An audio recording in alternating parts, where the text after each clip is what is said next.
Welcome to Samba Samba. Enjoy the video. In this video, I will show how to change your Toyota Prius hybrid battery filter.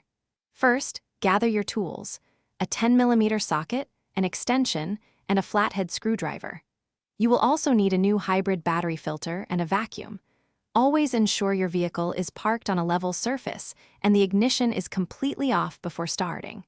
This simple maintenance helps maintain optimal battery performance and longevity for your vehicle. Now, let's find that filter. Open the rear passenger door on the driver's side of your Prius. Look for a small, rectangular vent cover on the side panel, usually near the rear seat. Using your flathead screwdriver, gently pry off this cover. It should pop off with a little effort, revealing the filter housing underneath. Take your time to avoid damaging the plastic. With the cover off, you will see the filter housing.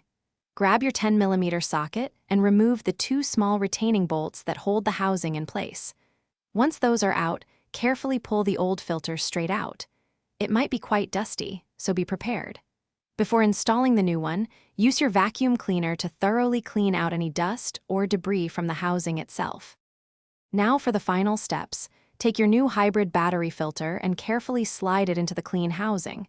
Make sure it sits snugly and correctly. Next, reinsert the two retaining bolts and tighten them securely with your 10mm socket. Finally, snap the vent cover back into place. You should hear it click, indicating it's flush with the panel. Great job, you're all done. Thanks for watching. Consider subscribing if we helped you.